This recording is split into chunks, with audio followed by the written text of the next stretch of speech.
Assalamualaikum warahmatullahi wabarakatuh. Hai para sahabat berita Islam yang setia, semoga kita selalu dalam lindungan Allah Subhanahu wa Ta'ala dan senantiasa diberikan kemudahan dalam segala hal. Oh ya, sebelum menyimak videonya, alangkah baiknya tekan dulu tombol subscribe dan bunyikan loncengnya biar kalian tak ketinggalan untuk menyimak video terbaru dari kami. Kali ini berita Islami akan membahas tentang Lilith, Ratu Iblis, istri pertama Nabi Adam. Setiap manusia di muka bumi ini memiliki nasab kepada satu jiwa, yaitu kepada Nabi Adam alaihissalam. Allah Subhanahu wa Ta'ala telah menciptakan Adam dari tanah dan menghembuskan ruh ke dalamnya. Allah memerintahkan malaikat sujud kepada Nabi Adam dan menghormati penciptaan Nabi Adam serta memuliakannya. Semua malaikat juga bersujud kecuali iblis yang dilaknat Allah. Allah menciptakan dari Adam jiwa yang dinamai Hawa untuk tinggal dan menemaninya. Sebagaimana disebutkan dalam hadis sahih dari Rasulullah, Allah telah menciptakan Hawa dari tulang rusuk Adam yang bengkok. Para ulama dan sejarawan berbeda pendapat tentang sebab penamaan Hawa. Sebab tidak ada hadis sahih dari Rasulullah yang dapat menjadi rujukan berkaitan dengan itu. Imam Nawawi meriwayatkan dalam Syarah Sahih Imam Muslim dari Ibnu Abbas bahwa Hawa dinamai begitu karena Hawa adalah ibu dari setiap kehidupan. Maka semua manusia berasal dari keturunannya, dari kandungan Hawa. Sementara itu, ada informasi menarik dari kitab Talmud. Ternyata Hawa bukan istri pertama Adam, tetapi Lilith. Dialah perempuan pertama yang diciptakan bersama oleh Tuhan. Dia diciptakan dari unsur yang sama, hanya saja ia berpisah karena Lilith tidak ingin menjadi pelayan Adam. Ia keberatan menjadi the second sex karena merasa diciptakan dari unsur yang sama tanpa ada perbedaan substansi dan struktur. Ia lalu pergi meninggalkan Adam. Akhirnya Adam tinggal kesepian seorang diri.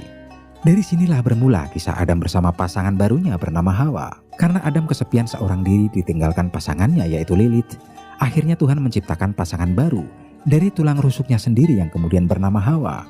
Adam bahagia sekali dengan istri barunya dan ia sangat memanjakannya. Apapun permintaan istri barunya dipenuhi karena takut kehilangan istri untuk kedua kalinya. Termasuk Adam memenuhi desakan istri barunya untuk memakan buah huldi yang terlarang itu. Yang namanya istri pertama, sekalipun sudah diceraikan, rasa cemburu, dendam, dan benci dengan istri baru tetap saja bergejolak di dalam dirinya. Semakin bahagia Adam bersama Hawa, semakin dendam bergejolak di hati Lilith.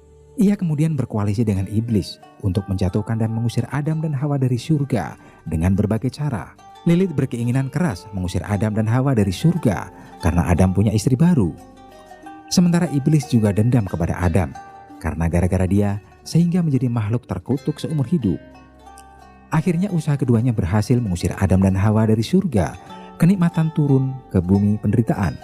Akhirnya usaha keduanya berhasil mengusir Adam dan Hawa dari surga kenikmatan, lalu turun ke bumi penderitaan.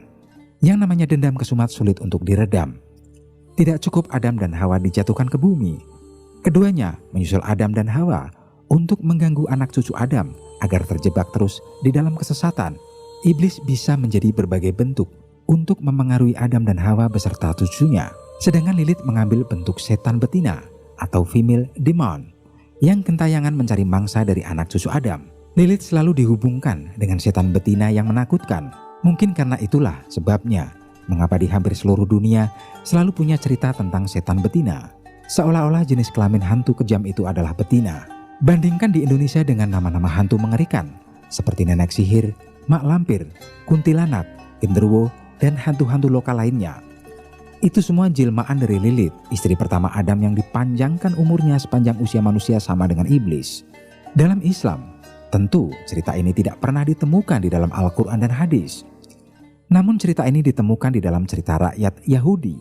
Cerita ini muncul di dalam kitab Talmud, sebuah kitab penafsiran kitab perjanjian lama, seperti diungkapkan dalam kitab Erubin, Bawa Batra, Nidah, dan Sabat.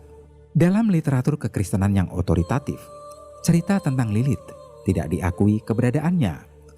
Hanya di sejumlah literatur Yahudi ditemukan sejumlah sumber tentang Lilith, seperti dalam kitab Talmud, baik dalam kitab Talmud Babilonia yang lebih tebal maupun kitab Talmud Palestina yang lebih sederhana.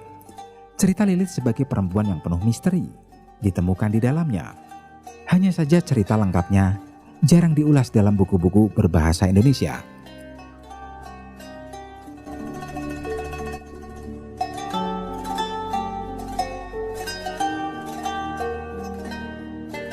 Oke para sahabat Berita Islami, semoga apa yang kita sampaikan bermanfaat untuk kita semua. Kita akan sambung lagi di lain waktu dan kesempatan. Tetaplah stay tune di channel Berita Islami. Wassalamualaikum warahmatullahi wabarakatuh.